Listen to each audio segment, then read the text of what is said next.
Shalom, welcome to the Jewish Task Force, JTF. My name is Chaim Ben Pesach, and we have another program with the great David Ben Moshe.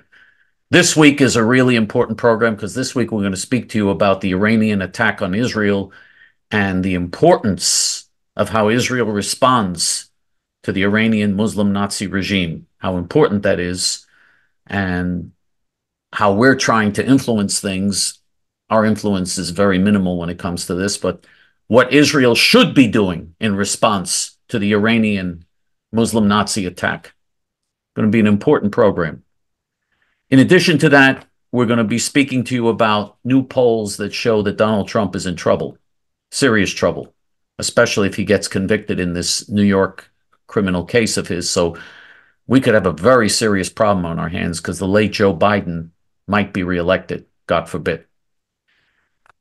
And we're going to speak to you about, if we have time, we're also going to speak to you about Congresswoman Sheila Lee Jackson, because, or Sheila Jackson Lee, doesn't make a difference. Sheila Lee Jackson, doesn't make a difference what the so-called names are. Anyway, she's very similar in terms of her IQ to Kamala Harris, who's going to be the next president of the United States if the late Joe Biden is reelected. So we're going to be talking about her and giving you some examples of the type of genius you're going to have in the White House running the United States if Donald Trump doesn't win, God forbid. And of course, David Ben Moshe always has very important things that he always brings up on the program as well. But before we begin, this program is dedicated to Refuah Shlema, complete recovery, for Mark Ben Sarah, Sharon Mitman, Shlomo Ben Sarah, Dorit Bat Sarah, Ruven Ben Shoshana, and Ruth Bat Sarah, and to Ilui Neshamot, elevating of the souls, for Malka Bat Meir, Allegra Bat Shlomo, Daniel Nankin, Victor Chazdai, Pesach Zev Ben Dov, Lunita Adler, Shifra Hoffman, Ruven Hoffman, Barry Hoffman, Haramir Kahana, Harab Binyamin Kahana, Tzipora, Fegi Bat Liba, Yosef Ben Meir, Robert Mittman, Dennis Shore, Helen Friedman, Charles Zolat. Well, we're going to start out with the attack by Iran. Iran launched over 300 missiles at Israel, but it was not the type of serious attack which Iran is capable of launching. Iran has thousands of missiles. And Hezbollah, their allies, their terrorist allies in Lebanon, have 250,000 missiles aimed at Israel, and they are at in a much closer range, so they're able to much more accurately fire at Israel. 250,000 missiles. And when Hezbollah fired at Israel in the last round of fighting, they did do serious damage and murder Jews, and Jews were murdered in Israel by the attacks, and it did serious damage. So, and this was like 12 or 13 years ago or 15 years ago when they were doing this. Now their ability is much greater. So Israel is in very serious danger. But the Jews never learn. Because there was not a lot of damage from the 300 missiles that Iran fired, they're saying, oh, you see, we have nothing to fear now. They never learn. Either they think they have nothing to fear or they're in complete panic. They never learn. They never look at the situation realistically. The reality is that a nuclear Iran with nuclear bombs is an existential threat to Israel. I don't care how much damage was done by these 300 missiles that Iran fired at Israel. If Iran had nuclear bombs and there was a threat of using nuclear bombs, there would be a very serious threat to Israel's very survival. This is a golden opportunity for that coward, Bibi Netanyahu. It is a golden opportunity for him to finally strike and destroy as much as he can of Iran's nuclear bomb-making program. I don't know if he could destroy the whole thing, but he could do some damage to it. This is an opportunity for him to seriously damage Iran's nuclear bomb-making program. He now has the ability, he certainly has the excuse to do it because everybody expects Israel to respond now. This is his chance to do this. And he can also destroy Iran's economy. He can bomb Iran's oil fields. He can bomb their ports in the Persian Gulf, which will take them a year to repair. and cut off Iran's ability to sell oil for at least a year, that'll cause the economy there to collapse. And he can attack Iran's electric grid, which is a very primitive electric grid, and put the whole country in darkness. This is Netanyahu's opportunity to finally deal with the Iranian existential threat, the threat to Israel's very survival from Iran. This is Netanyahu's opportunity. You think he's going to do it? I would be shocked if he did even 10% of what he should do. I would be shocked, because he's such a coward and such a disgrace and such a weak, pathetic prime minister. What a joke. Is he running the war, or is Joe Biden, or is Barack Obama through Joe Biden actually running the war, telling Israel what they have to do and what they can and can't do? The New World Order leadership, which controls the late Joe Biden and which controls Kamala Harris, of course, is retarded, is mentally retarded. And the leadership in Israel are all controlled by the elites and those elites include Anthony Blinken, the Secretary of State, people in the Pentagon, the State Department, the United Nations, the European Union. There are elites that control what goes on here and really run foreign policy of countries, including Israel, United States and Israel. It's terrible. We shouldn't have that. If Moshe Feiglin, whom we're supporting, ever becomes prime minister, that will end. Israel, for Israel's part, Israel will ignore what these elites say and will defy these elites and do what has to be done for survival if Moshe Feiglin would get elected. And we're supporting Moshe Feiglin. As far as I know, we're the only Jewish organization in America that's supporting Moshe Feiglin, just like we're the only Jewish organization in America that's supporting the heroic Hilltop Youth in Judea and Samaria. But right now, these elites control. This is like an echelon of elitists who run all the key government positions in the United States and Israel, and then others who are so-called advisors and others from behind the scenes who decide what happens. These elites own the news media. They're literally the owners of the news. They're billionaires, and they own the news media in the United States and in Israel.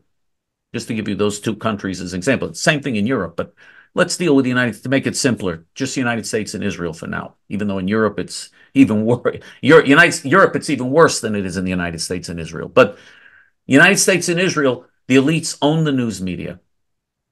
They control the Congress because of the contributions that they give to political candidates and political PAC and the PACs and all the other things. They control what goes on there. And because of their control of the media, they control, the Congress does what they say in the end. And again, they are on the top echelon of the military, of the Pentagon, in other words, the Defense Department, the State Department, all the key agencies. They're on the top. They're the key economists.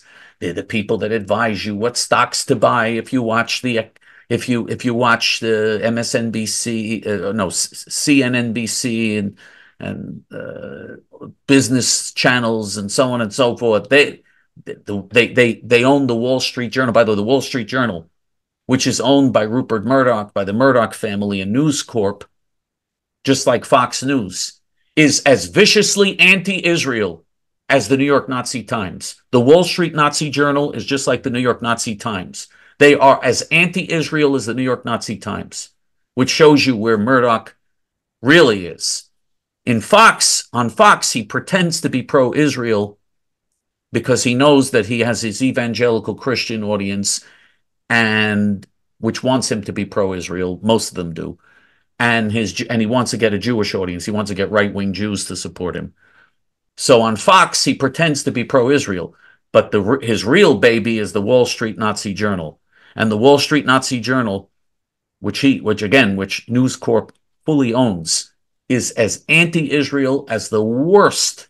It's like Al Jazeera in English. completely anti-Israel. Now, we have a situation here where Israel has an opportunity to eliminate the threat of a Holocaust, a nuclear Holocaust. If not, then Iran will go nuclear, God forbid. Iran is already on the verge of going nuclear. Netanyahu, despite all his speeches and all his bluff and all his warnings, he warned that we should never get to this point. We must never allow them to get to this point. And he allowed them to get to this point. He's such a lying bluff. He's such a despicable coward, such a hideous, evil coward. And the moronic Jews and moronic Gentiles who claim to be pro-Israel, who support him, don't realize what a disaster he is, how he leads Israel from one catastrophe to another. They think he's far right-wing.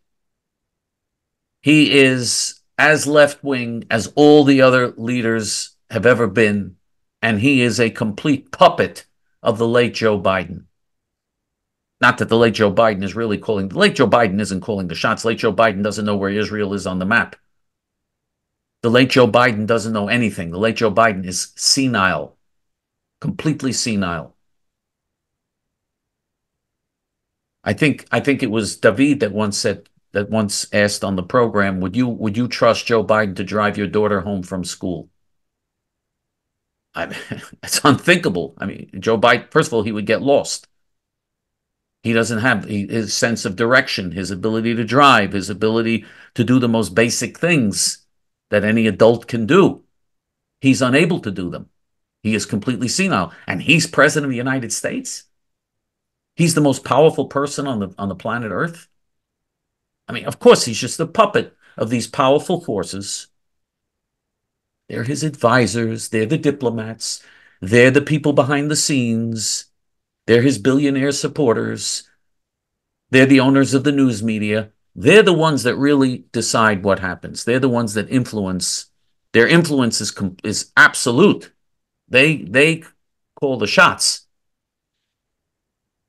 And he's telling Israel not to respond at all. Can you imagine if someone fired? Now, Israel, consider the size of little Israel versus the United States. Over 300 missiles in Israel, the equivalent to the United States would be if somebody fired something like 50,000 missiles at the United States because of the size, difference in size. Can you imagine if someone fired 50,000 missiles on American cities and 50,000 missiles were fired from a foreign country in the United States? Do you think the United States would say, oh, we're not going to respond? He and the Europeans, they're demanding that Israel, I mean, these are Nazis. These are Nazis. They want the Jews not to respond to this? They're not supposed to respond when people fire missiles on their country. They're not allowed to respond. I mean, this is so hideous. It's beyond belief. These are Nazi demands. And the late Joe Biden keeps saying that you have to have a Palestinian state. Of course, there are no Palestinians. There is no Palestine. It's all a lie. But he keeps demanding this as we have to create a Palestinian state in Judea and Samaria and Gaza and Jerusalem. He's demanding that Israel commit suicide, openly demanding this. And he is applying the dangerous pressure that can lead to a catastrophe for Israel. That's already pushing Israel down the road to catastrophe. So it is an absolute priority that he be defeated for re-election. Donald Trump is not a friend of Israel. Donald Trump is not good for Israel either, and is also very dangerous. But what Biden is doing is worse than what Trump was doing, much worse. And so we have to support Trump as a lesser of the evils. We shouldn't forget that a lesser of the evils is also evil. And that's why Israel has to become independent, which is what Moshe Feiglin would do. And Israel can easily produce its own weapons, can easily be independent economically and be much stronger and much more prosperous. And all the nations of the world would want to trade with Israel even more if Israel were independent. Israel would have much greater trading power and would be far more prosperous if it didn't get so-called U.S. foreign aid, which is a catastrophe, which is not aid, it's very bad for Israel. All U.S. foreign aid to Israel and to every other country should stop immediately. There should be no foreign aid to any country. And especially to Israel, it hurts Israel. All these anti-Semites that scream about foreign aid to Israel, that we have to cut off foreign aid to Israel, they'd be doing the best favor to Israel if they cut off the foreign aid and forced Israel to go independent. But the latest polls show how much trouble we're in. Oh, and so before we get to the polls, as far as Iran, what would Moshe Feiglin do? What would I do if I were in a position to strike back at Iran? Attack the Iranian nuclear bomb-making program as much as possible, do as much damage as possible. I don't know if Israel can destroy the whole program now, but I do think they can do serious damage, and they should do serious damage as much as possible. Strike Iranian oil fields and strike the Iranian harbors that ship the oil out in the Persian Gulf. Strike Iran's electric grid to bring darkness to the country. That will cause devastation for the economy and could lead to the overthrow of the Iranian regime. That would be the perfect scenario if Israel did all of those things. And yes, Iran and Hezbollah, their allies in Lebanon, are going to strike Israel, and it would be a painful war. But it'd be much more painful if Iran gets nuclear bombs that can cause a nuclear holocaust against the Jewish people. That'll be much more painful. And by the way, there'll be temporary pain on the economy if Israel takes out Iran's oil producing capacity. But you know what it would do? It would force America to become energy independent and stop these insane policies. It would force America to use American energy resources, which would be very good for America. Temporarily, it would hurt. But the cutoff, not that America doesn't get oil from Iran, but America does. But the cutoff in the total amount that would be on the world market would temporarily lead to some uncomfortable situation, temporarily in the world market for oil. But it would force America to finally become a major oil. America has the ability to become the premier oil, not only the premier oil producer of the world, which America already is, but not only the premier oil producer of the world, America could be the country that supplies the whole world with its energy needs. That's how much energy abundance America has. And Israel should do things to force America to do that, to force America to become independent of these Muslim terrorist countries where America is paying them trillions in petrodollars. The United States keeps shelling out huge amounts of money to foreign countries and becoming artificially dependent on foreign countries when America has the resources to become the ultimate energy powerhouse. And it's not doing that. That's one issue, by the way, where Trump is better than Biden. Trump he didn't do enough, but he did pursue policies that enabled America to produce more energy than what Biden is trying. The late Joe Biden is trying to kill off America's energy. He's trying to kill off the energy industry. He has a war on coal, and I'm talking about clean coal. We now have the ability to produce coal that is cleaner than oil and gas and natural gas. There's a war on fracking, which is very necessary. There should be fracking. There should be natural gas. America could produce huge amounts of natural gas and export huge amounts of natural gas and make huge amounts of money for the American people. And so Israel should strike and destroy Iran's nuclear program as much as possible and destroy Iran's oil producing capacity. And that will enable American producers, independent middle-level American producers, to produce more oil and more natural gas and more coal and more everything, which will in the long term be very beneficial to the American economy and to the economy of the whole Western world. That's what Israel should be doing. They should strike and strike as vigorously as possible and bring down this entire Iranian nuclear program and their oil exports, bring them down. Cause them to collapse as much as possible. But the latest polls, I'm very concerned about the latest polls. You know, people are so overconfident, the Republicans are so, oh, Trump is going to win. Look, he's leading in the polls. First of all, the latest polls show that the late Joe Biden is leading in some of the latest polls. Some of them Trump is still leading, some of them Biden, some of them they're tied. I saw a poll today where they were tied, in a tie. But there's a very dangerous thing in the polls.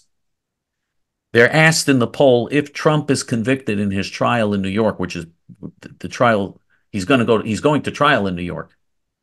He tried to stall all the trials. He succeeded so far with all the trials except for one, except for the trial from Alvin Bragg.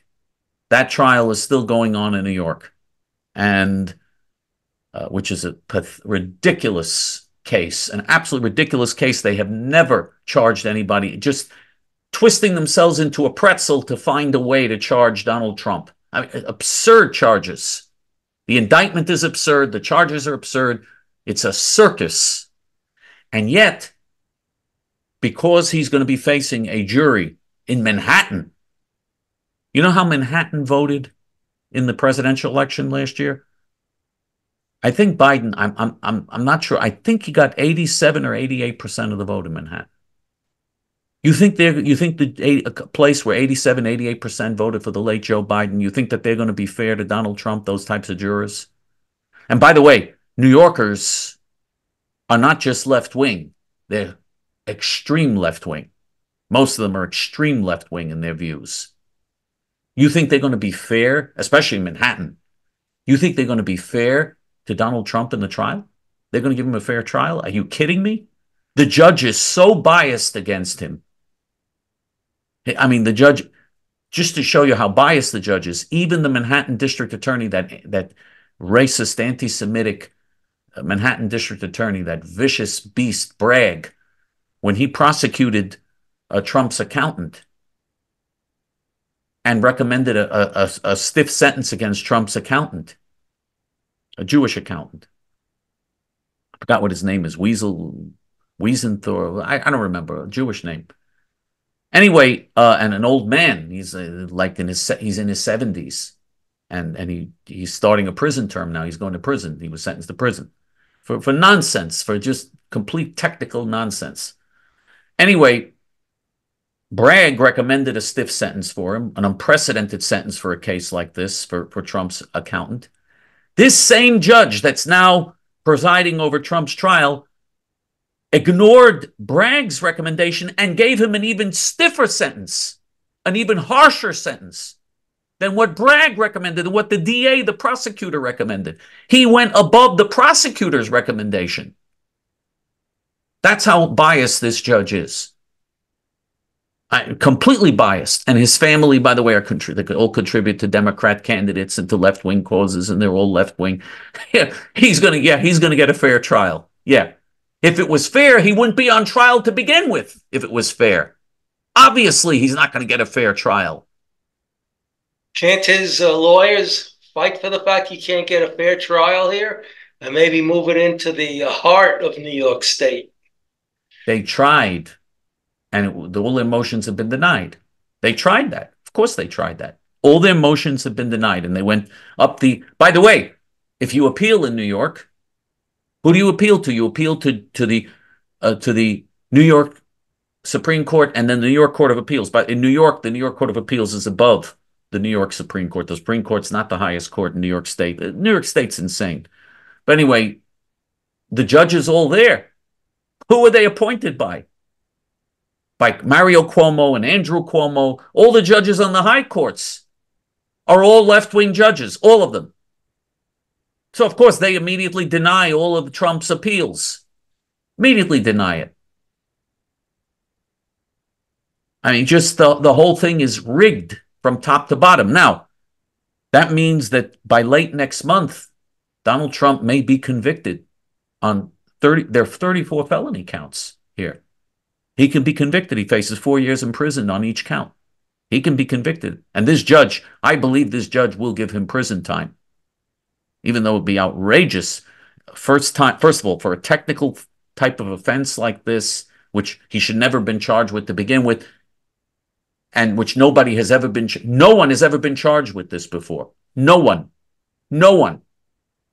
And he's going to be charged, and a first-time offender in New York, they never give out prison time in a situation like this. But this judge probably will give him prison time. Will probably sentence him to a prison term. Now, he probably will be out on bail while he's appealing. So he probably will make it to election day without going to prison. I don't think he's going to go to prison before election day, at least in terms of being sentenced to prison. He may get a temporary prison sentence for contempt charges, because this judge is... Anyway, I don't even want to go into that, but he probably will be free on election day, and free until he enters the White House. That will probably happen, because he's going to be out awaiting bail while he's going to be out on bail awaiting appeal. So the only thing that will be able to save him will be if he wins the election. That's the only thing that will be able to save him. Otherwise, he's going down.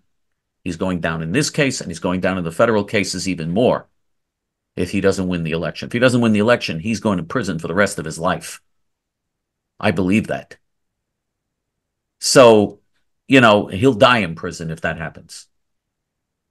I mean, he's in his late 70s, and they're going to sentence him to the federal cases. The other case, they'll sentence him to a long prison term. Now, if he gets into the White House,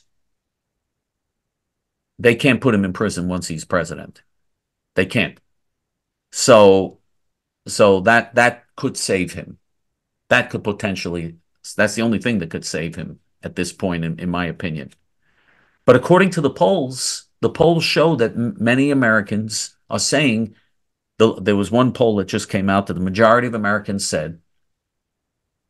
of voters said, if he's convicted, they would never vote for him. How stupid these people are. How stupid they are. But that's what the poll said.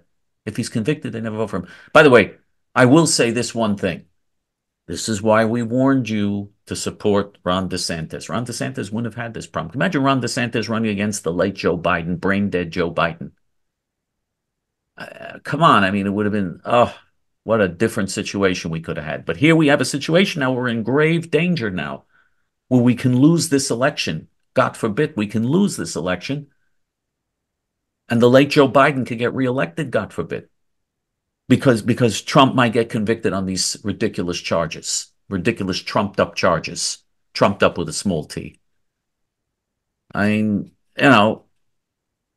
I hope that the polls are wrong, and I hope that the polls don't change if he's found guilty. I hope that he will succeed in convincing the American people that this was rigged and this is unfair and this is outrageous, because it really is outrageous. He is really being treated to a double standard here.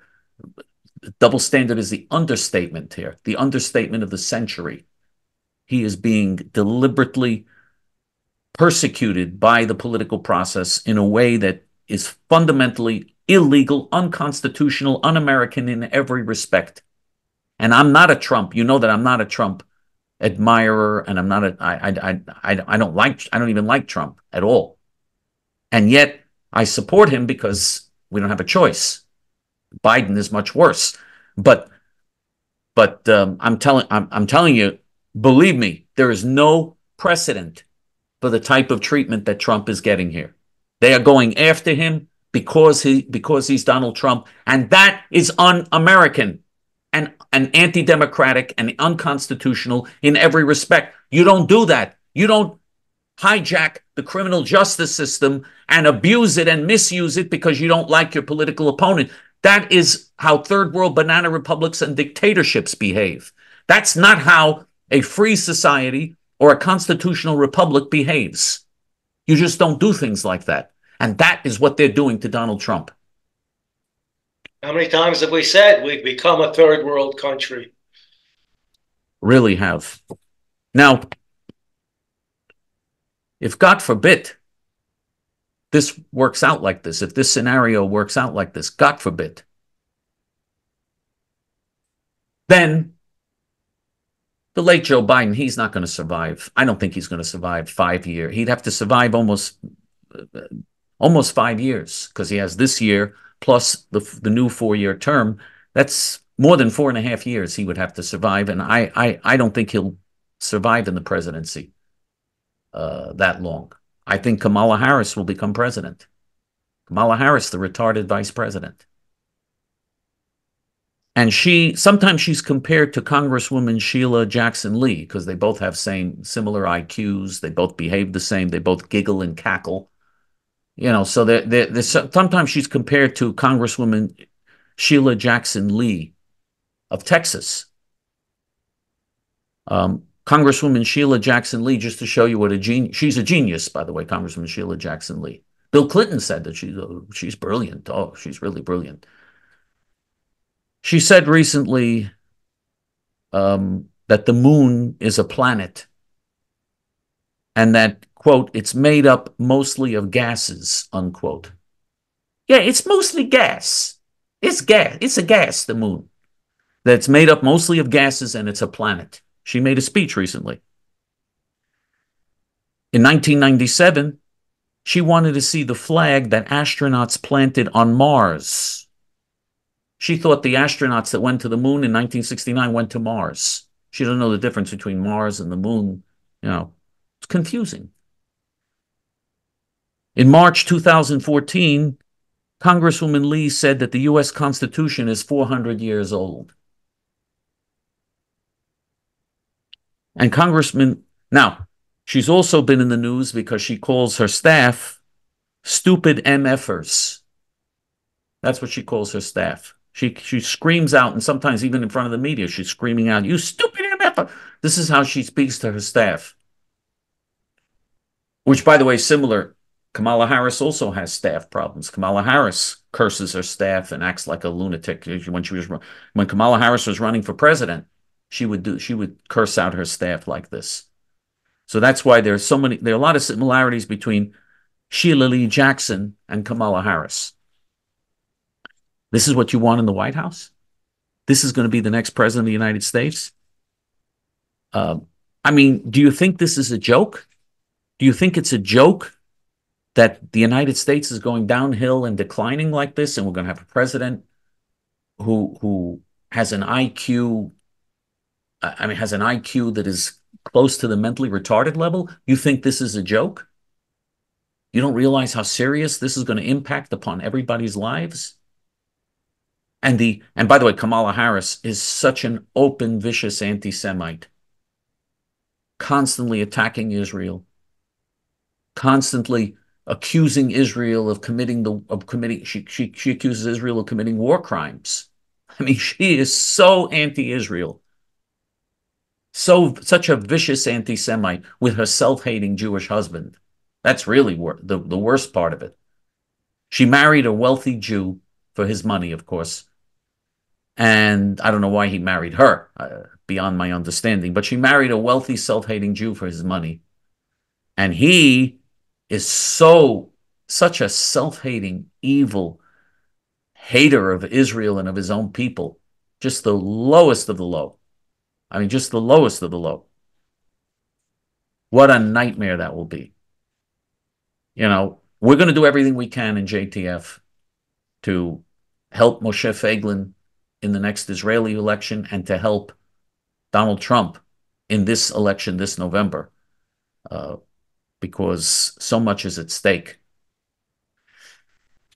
There is one bright spot on this, and that's the Hilltop Youth. I just spoke to them again today.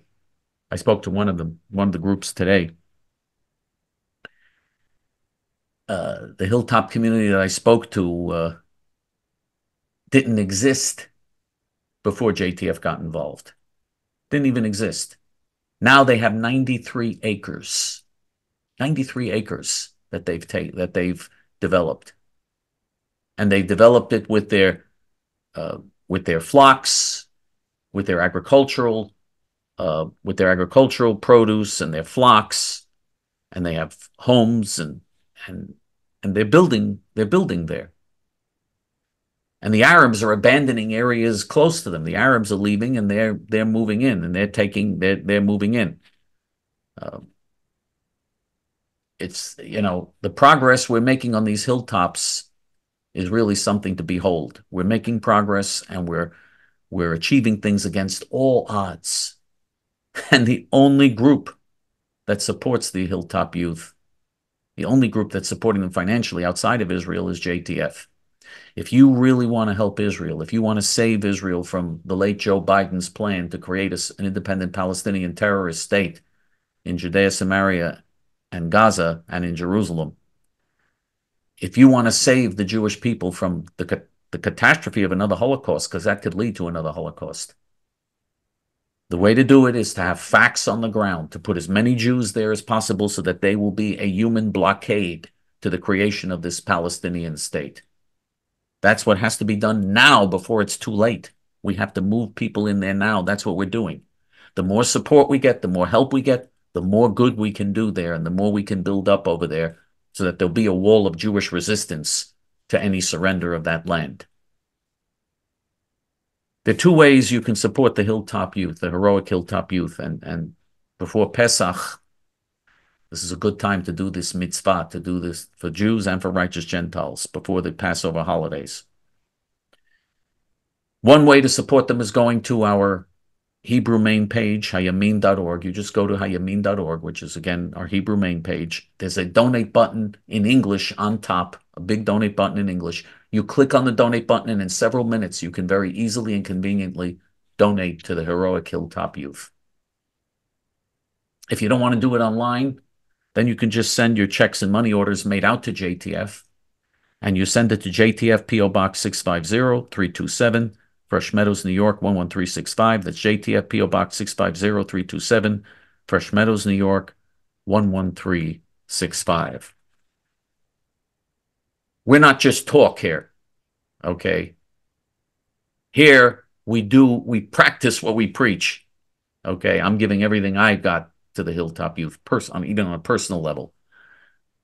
We're not just talk here, okay? And you see the way, you see my beautiful palace in back of me, my beautiful home. You see the way I live. Let me tell you something. I could live a very comfortable life. I earned a nice amount of money when I was working and so on. I could live a comfortable life, but I'm giving everything to the hilltop youth, because this is what we have to do for Jewish survival and for the redemption of the world. And that's more important to me than living, nice, comfortable, convenient life. Much more important to me. So let's help the hilltop youth. You can help them as well. Every contribution makes a big difference, and let's get involved here so that we can turn the situation around before it's too late. David? Well, talking about Sheila Jackson Lee, there is on the TV show The View, Sunny Hostin, I don't know how to pronounce it. I don't watch that show. But you know the show with Joy Behar and Whoopi Goldberg, two miserable people, never laugh, never smile, never have a kind word, and yet their names are Whoopi and Joy. Well, Sunny Hostin could be on Sheila Jackson Lee's staff. In fact, she could be the top advisor.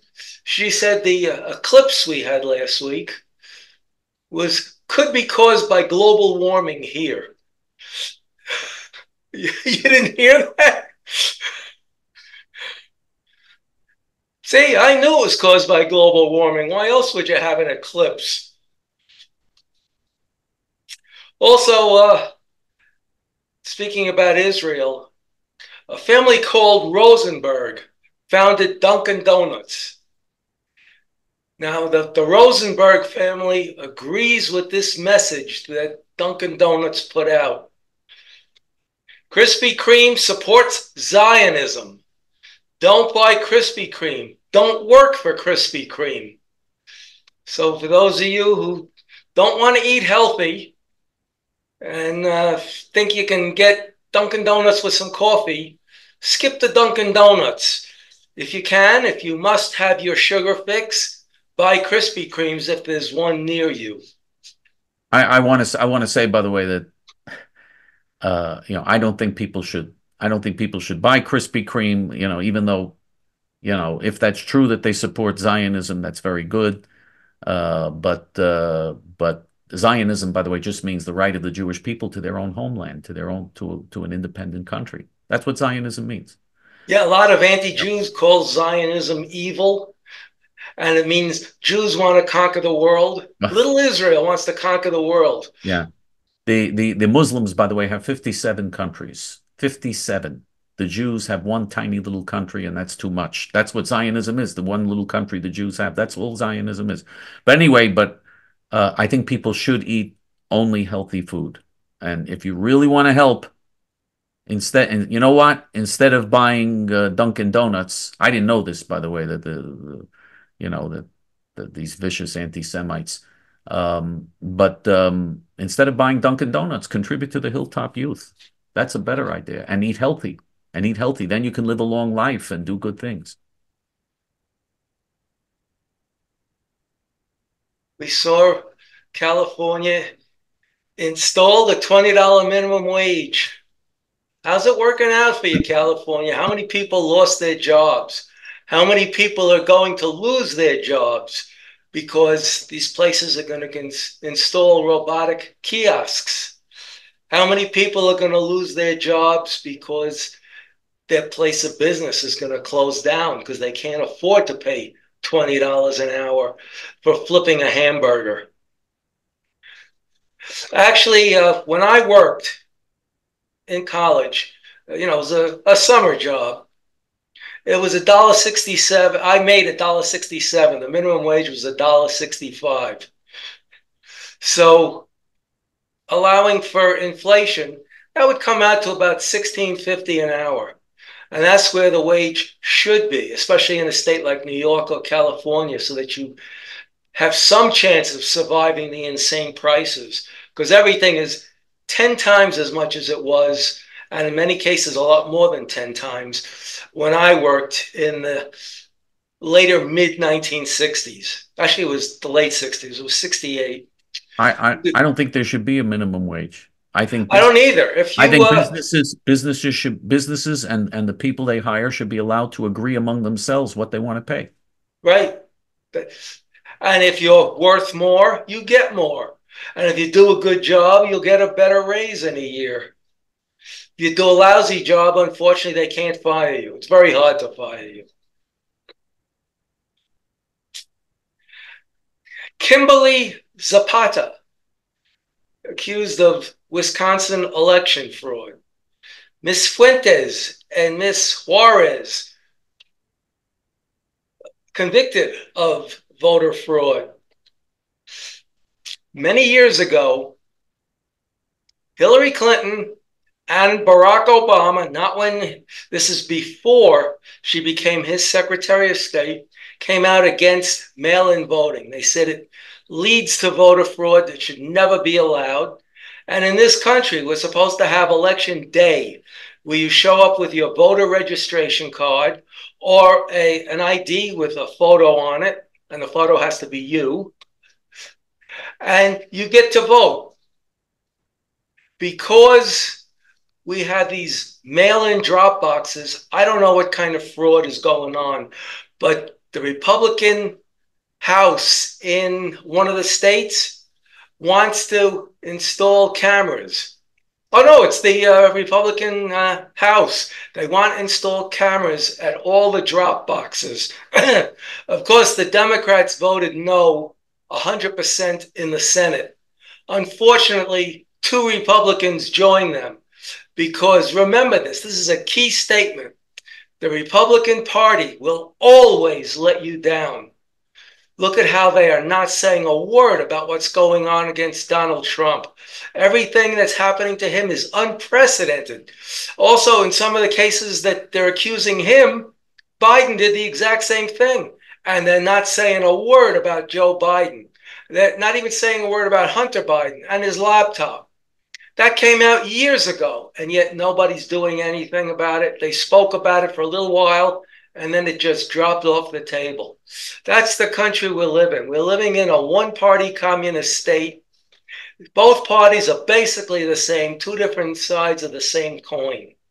By the way, as far as mail-in voting, and it is a system filled with fraud, but as far as mail-in voting, I had a friend of mine, I think you knew who he was in JTF. Anyway, he was someone in JTF, lived in Queens, and he sent in a card. You know, he was supposed to send in a card and fill out a form to vote to the Board of Elections. So he sent in a card, filled out the form and so on, but he wanted to register as a Republican. They claimed they never got it. So he sent it in again. Again, they claimed they never got it. This time he sent it in saying he wants it. The third time he sent it in saying he wants to register as a Democrat. Amazingly, they got it. Then they got it.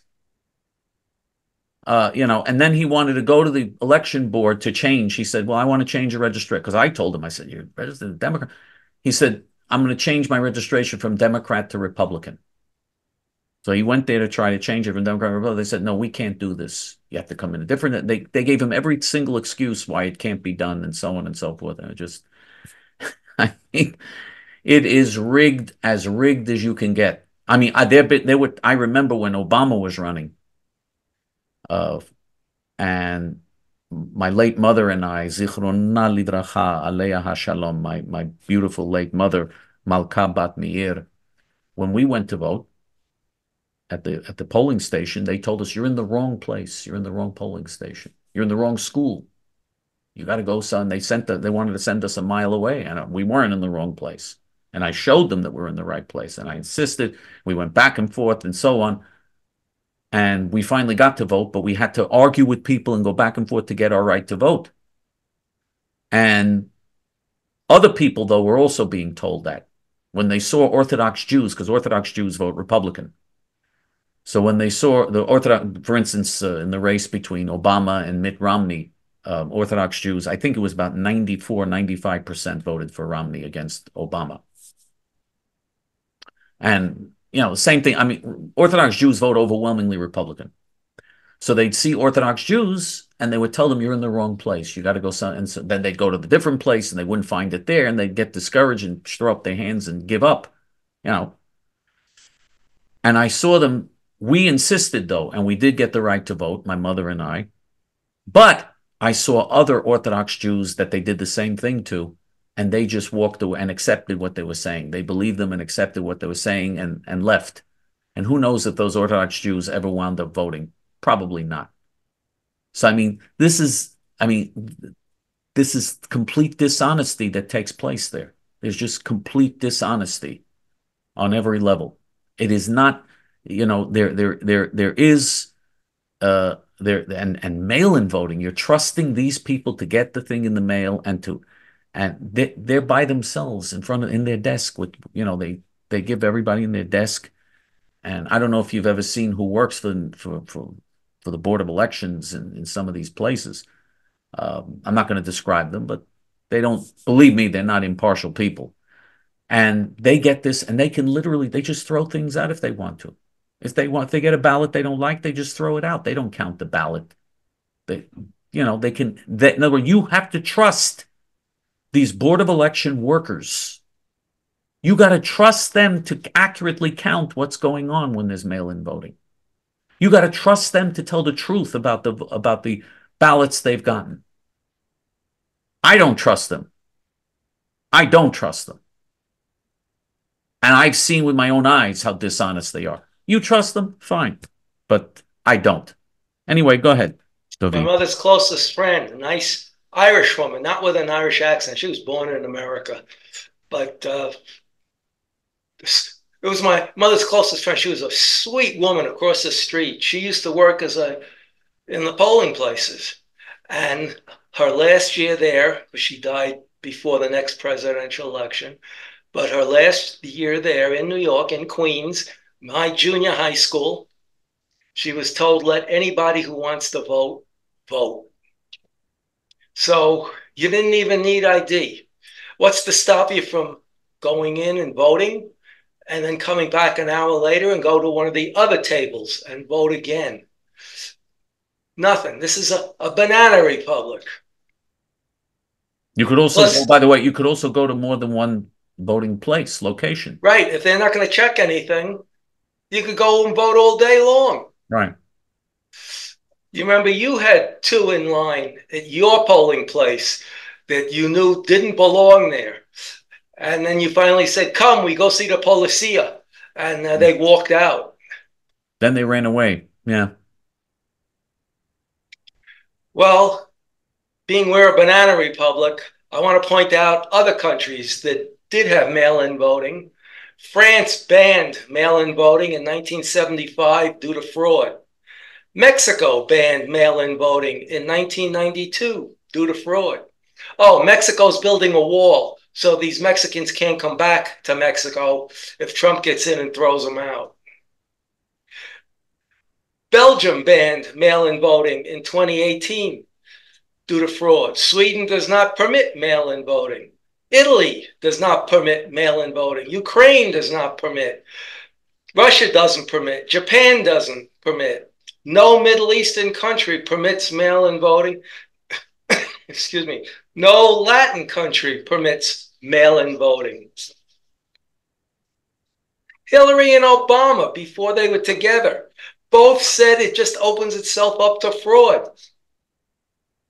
Now, of course, they want mail-in voting because it's just too hard to check what's going on when the majority of your poll workers have an IQ of 60. They know exactly what goes on. That's why they want it. The Democrats know exactly what goes. The Republicans, by the way, don't cheat. The Republicans, when they have voting, when they get the ballots and so on, they follow the law. They do because they come from middle class backgrounds, and they just, they just don't. They don't come from the type of background of people who do illegal things and cheat and do dirty things like that. Generally speaking, no. I'm not saying there's never a case. There may be, but it'd be rare. Whereas Democrats, are you kidding me? They cheat every 3 seconds. In 2000, Bush Gore, these college kids in Wisconsin voted 6 times that day in person. And about a year and a half later, when they were being interviewed, they were asked, why did you do that? And the leader of them said, because we could. No one stopped them. So you go to vote on election day, not election season. You bring an ID or your voter registration card, and you follow the rules. What's so hard about that? One man, one vote. I think it should be with the ID also, not just the voter registration. People should have a voter ID. Why not? Should have a what do you call it? The identification. They should bring their ID with them. Or their their driver's license or whatever your ID is. You should bring a legal ID to prove your identity, just like you have to do when you enter an airport, or when you enter, you should be required to prove who you are. If you go to a bank and you want to put money in your account, they still want to see your ID or your debit card. But I don't use a debit card. I have one. I never use it. So I bring my ID. And that's not taking money out of your account. I'm putting money into my account. Okay, affirmative action, which has been around how many years? Is it ever going to go away? 1965. 1965. Are we ever going to have meritocracy where the most qualified person gets the job, where the most qualified person gets the promotion? And a lot of times the best widget maker does not make for a good manager, but because he's the best widget maker, they give that person the promotion, and hopefully he'll continue doing a good job. But they're taking affirmative action to new levels now, involving medicine. They want to do away with the step 1 exam, which is an exam medical students take in their second year or at the end of their second year. What they want to do is change it, because those that score the highest get the choice residencies at the hospitals.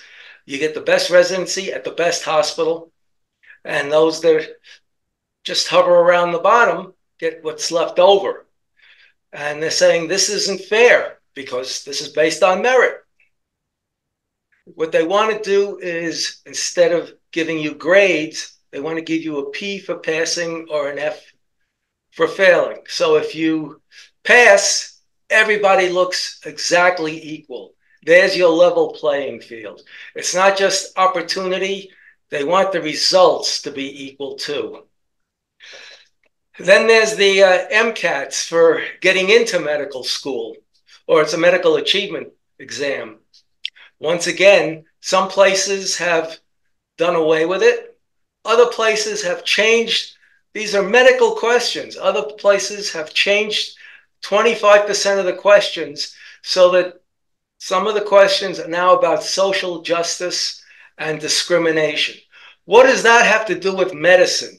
People's lives are on the line when it comes to getting the best doctor. You don't want a doctor who's going to butcher you. If you remember the Shockley case many years ago, scored 94 on his entrance exam. George Chavez, I think, scored about 63 or something, but they took him because of affirmative action. And then he did graduate, probably due to affirmative action. I'm sure he didn't pass on his own. They probably lowered the scores just for people like for him and people like him. He opened up a clinic, and Jane Fonda and her then husband, Tom Hayden, said, look, and also Ted Kennedy, look at the wonderful work affirmative action is affording. Here is a doctor who's opening up a clinic in a poor area and doing a wonderful job. The wonderful job he was doing was every once in a while, one of his patients would come out butchered. He had to kidnap one so she couldn't report him. And he eventually lost his license. And about a year later, somebody shot him.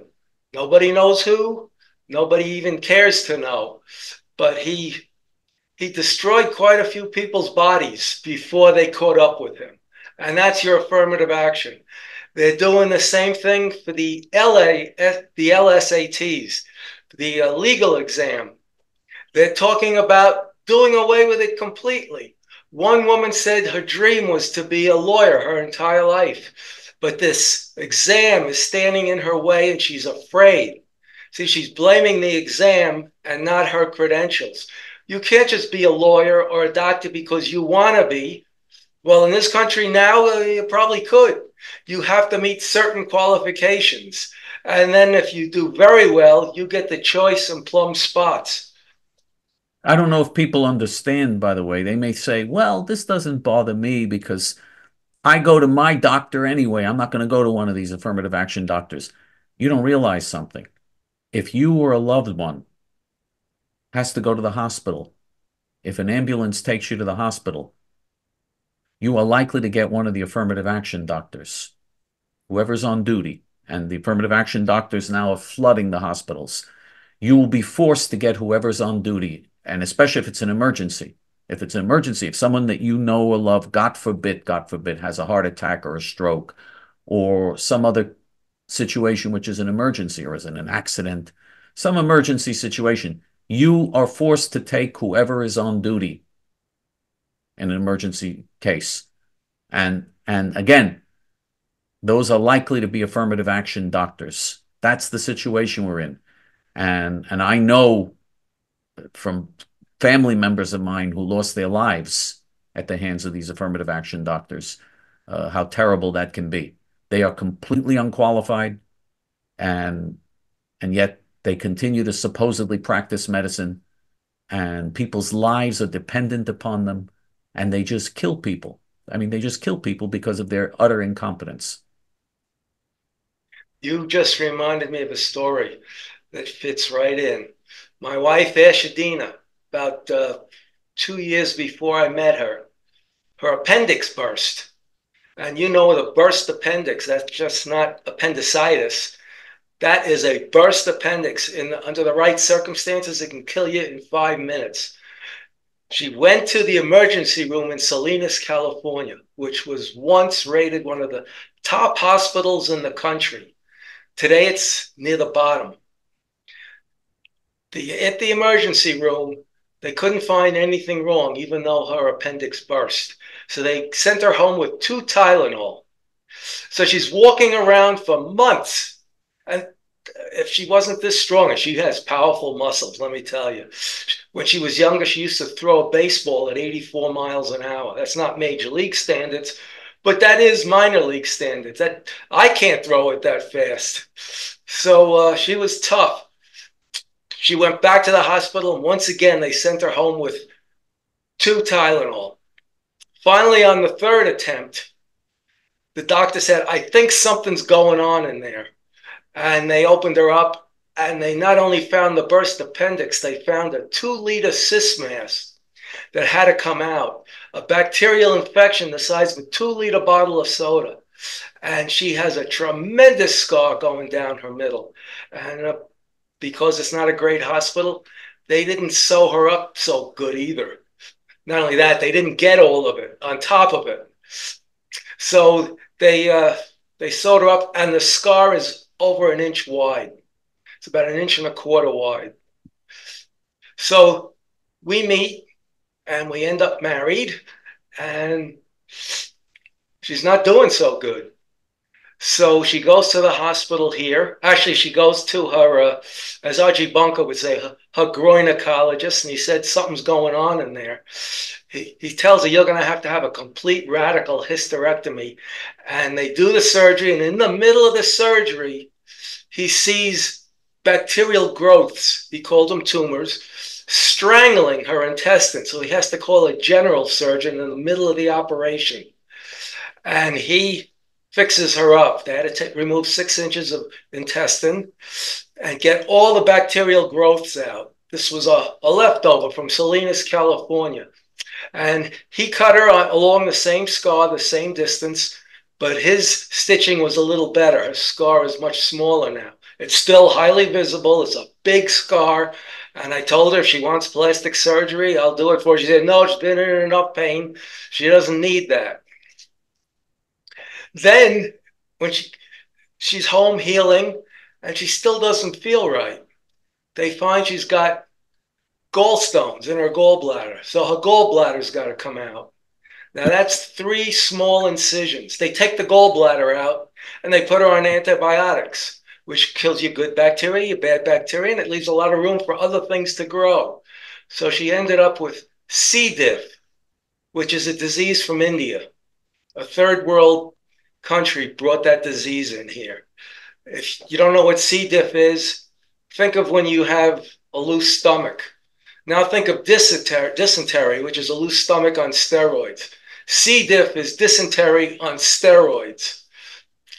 It's highly contagious, and the hospital here fixed her up.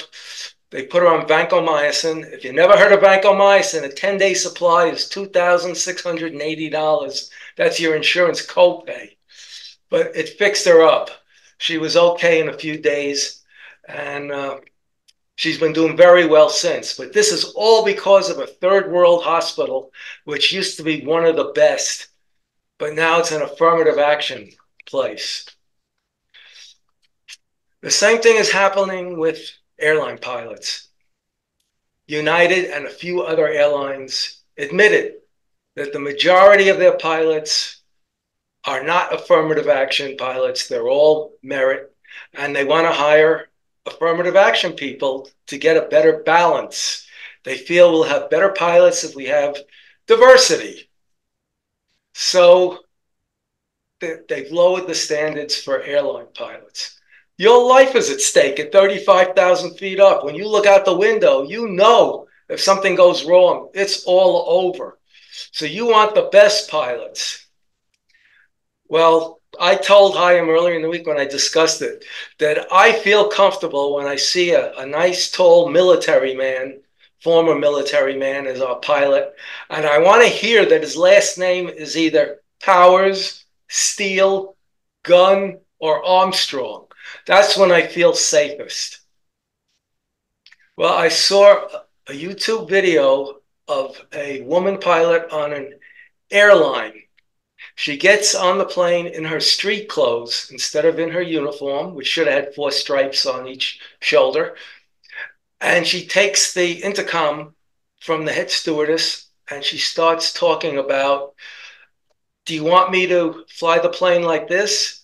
Or we could take off now, or do you want to take off a little later and I'll go change into my cutesy little uniform? She actually said something like that, cutesy little, or cute, adorable little uniform. And some of the passengers are starting to get mighty antsy, and she sees that. So she says, you don't have to worry. I'm not going to fly the plane. The co-pilot's going to fly the plane, and he's a man. Then she went into still talking to the passengers over the intercom, her divorce and politics. And then she walks to the back of the plane, and I don't know if she went out a door or what, but because the plane didn't take off, the narrator of all this said she should have been fired immediately and had her license revoked. You can't have this. You have to, and it's not just if they lower standards, it's not just that you're only going to get affirmative action. The pilots you're hiring who normally would not be hired because they don't meet the qualifications now meet the lower standards. So you're going to have less qualified pilots of every type flying the planes, and your life is at stake. And to end on a happier note, I'm sure Chaim never heard of this because my manager where I used to work is a gun collector, and he never heard of this place. I was here 14 and a quarter years, and I never heard of this place. This is called Gunsight, Arizona. I don't know if you can see the picture. I'll hold it up. All of that is Gunsight. It's a 3,200 acres of shooting ranges of various calibers. They have pistol ranges and semi-automatic handgun ranges. I won't call them pistols because a pistol you think of with a barrel with 6 bullets in it. They have rifle ranges, bolt action, lever action, like the old Winchesters. They have a 50 caliber range where you could fire a 50 caliber machine gun. And I can just imagine how loud that is. And I have friends who, one guy he's an Elvis impersonator, but he has a great speaking voice. And he narrated Ashadina's show in Las Vegas because he was a great narrator. And they live right near Gunsight. It's near Paulden, Arizona. And they said, it's all day long. It sounds like fireworks. You hear rat-a-tat, rat-a-tat, rat-a-tat-tat. As long as there's daylight hours. And if you look in the background up here, these are houses out there. All I can say is, I'm glad I don't live there. But if you want, check out Gunsight, Arizona. If you love shooting, and if you're not too far away, if you want to make a trip, they have gunsmiths. They sell guns. They have a clubhouse. They have a lot of little buildings and range after range after. They even have the range like you saw in Magnum Force, Dirty Harry with Clint Eastwood, where a bad guy pops up and then a good guy pops up, and you have to determine quickly, do I shoot or not shoot? And you have the gun in your hand, so you shoot. But they have everything you can imagine there, and I think this summer we'll take a trip there and try it out. Chaim? Sounds good. Sounds good. And by the way, just so that people know this, because we always have new people coming to us, gun control laws are a catastrophe. That's the end of freedom in America or in any other country when you have gun control laws. The government should stay out of the way and allow citizens to be armed in order to protect themselves and their families and their businesses and their homes. You shouldn't have gun control laws restricting citizens. Citizens who are armed are citizens who are safer. That's a fact. And the most anti-Semitic thing you could do is impose gun control laws. That's what the Nazis did in Germany. That's the first thing Hitler did, is seize people's guns. That is a catastrophe for any country. An armed citizenry is a free citizenry, and unarmed people are subjects. The communists, the Nazis, all of the fascists, all the dictatorial regimes, the first thing they want to do is take guns out of the hands of citizens. So, and for Jews especially, if the Jews had been armed, Jabotinsky told them, Jews, arm yourselves, learn to shoot. If they had been armed during the Holocaust, the results would have been very different. Jews especially should be opposed to all gun control laws, and Jews especially should support the right of people to defend themselves with firearms and to bear firearms. That is a basic right that should exist in the United States, and it should exist in Israel. In your heart, you know we're right, and in your guts, you know they're nuts. For JTF, until next week, and for David Ben Moshe, shalom.